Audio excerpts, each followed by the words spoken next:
na kung magluluto akong ganito. Ibig sabihin, wala dito si hubby.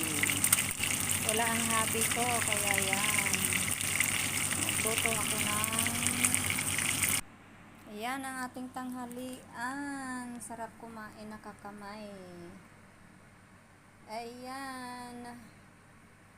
Kapag wala si hubby, yan ang aking ginagawa, guys. Kasi kapag nandito siya, nako, nagrereklamo, maingay.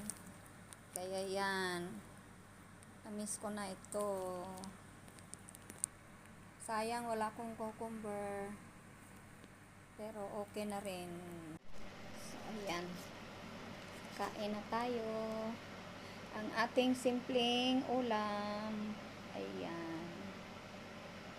Tapos, ang ating kanin at ang ating fish. Then, ang ating sausawan. So, ayan lang ang ating kaligayahan, guys, sa pagkain. Simpleng pagkain. Happy New Year sa lahat! Ayan, let's eat!